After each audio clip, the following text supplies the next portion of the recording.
Hey everyone, I'm back with another problem on the InterviewBit series on the topic arrays. So the problem today is called Maximum Subarray Sum. So let's read the problem statement first. So you're given a array of size n. You need to find the contiguous subarray within an array which has the largest sum. Okay, and here are the constraints for the problem. N is less than or equal to 10 to the power 6, and the elements can be negative and positive as well, and it ranges from minus 1000 to plus 1000. Right, so let's move on to a test case which is 1 2 3 4 10. So here the maximum, what do you mean by subarray? First, subarray means any part of the array but that should be contiguous, right? So here 1 2 3 is a subarray, and 2 3 4 is a subarray, 2 3 is a subarray, but 1 3 is not a subarray. Okay, it has to be continuous. Perfect. So you need to find the subarray with the maximum sum, right? So here the subarray which has the maximum sum is this subarray, and what's the maximum sum? It is 10, right? So you need to find this subarray with the maximum sum. Perfect. So how do you approach this problem, right? So the first thing that comes to our mind is, let's iterate. Let's also maintain a variable called maxi, which is, let's assign it to a very large negative value, right?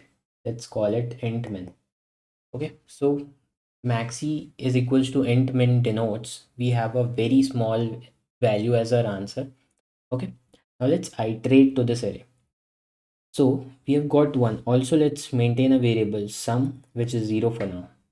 So when I go to 1, I update the sum and I check if my sum is positive or not. If my sum is positive and maximum is less than the current sum, which means my current sum is greater, then I update the maximum. So it becomes 1. Now let's move on. So now it is 2. So the sum here becomes 3. And you check whether the sum is greater than maximum. If yes, then update. Perfect. Now another element, 3. Now the sum becomes 6. Update. Update maximum to 6. Right. Now another element, 4. Now the sum becomes 10. The maximum also becomes 10. Now you check for the next element, which is minus 10. So the sum becomes 0. But you see here, the sum is less than maximum, so we won't update it. And the answer in this case is going to be 10. Right. Easy, easy. Let's move on to the next test case. Right. Okay. So same steps we're gonna follow here. Sum is equals to 0 and maximum is equals to int min for now. Right. Okay. Now the important part to be noted here is, when you get a negative sum, when you get a negative sum, what do? Do you take it forward? No, we won't take it forward. Why would we drop it? If my sum ever goes negative, if my sum ever goes negative, then I'm going to assign sum is equal to 0.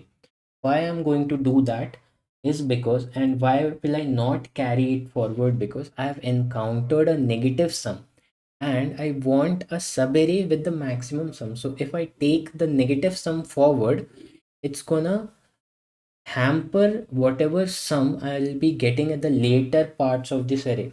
Right. So whenever you get a negative sum, you drop it and start a new subarray. Very important point to be noted here is, whenever you get a negative sum, you drop that subarray and make the sum 0 and start a new subarray. Right. So currently my subarray was this. I got a negative sum, so I drop it. I won't take this element at all. I'll start a new subarray from here with sum 0. Right. Now I'll consider this element. It is 1. Perfect. I'll update this guy. If I have to update it, so it would become 1. Now with minus 3, so 1 minus 3, this becomes minus 2. And if the sum goes negative, you make it 0, right? Perfect. Now let's move on. 4. So now the sum becomes 4, and you also update the maximum value, which is 4 again. Now you have minus 1, the sum becomes 3. Similarly, you won't update the maximum because the maximum is currently 4, right? Now let's move forward. 2, this becomes 5. You also update this, becomes 5. 1 becomes 6. Update this, it becomes 6. Minus 5, it becomes 1. You won't update the maximum, right? Then you have 4, it becomes 5 again. You won't update it because the maximum is greater, right? So in this case, the answer is going to be 6, and which is also the maximum sum subarray, right? So this algorithm is also known as Kadane's algorithm. Okay, this algorithm is also known as Kadane's algorithm, and we apply it to get the maximum sum subarray, right? So the basic idea here is whenever the sum goes negative, you drop it and you start a new subarray, right? You won't take it forward, you just drop whenever it goes negative and start a new subarray, right? So this was it. And what's the time complexity? Time complexity is big O of n since it's a linear traversal. And what is the space complexity? Nothing. We are not using any external space, so it would be a constant space or O of 1. Okay. Now let's move on to the coding part. Let's code it up real quick. So we are given an array A. Let's get the length first.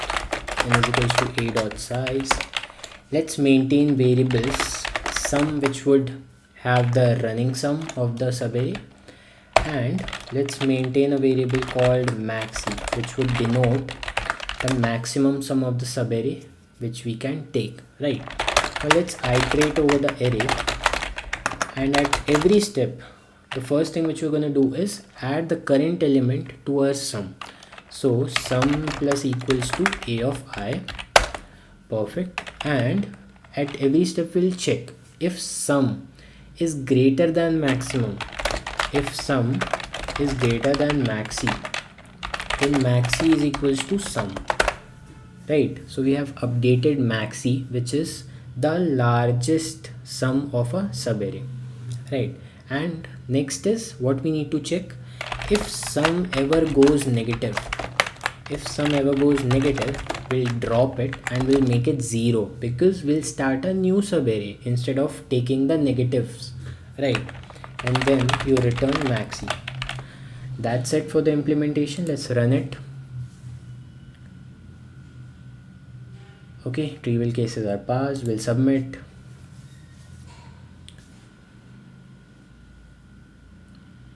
Perfect, it is accepted. So this was it for the implementation of maximum sum subarray, or you can also say Kadane's algorithm. So this was it for this problem. I'll meet you guys in the next problem. Till then, take care. Okay, chalo, bye.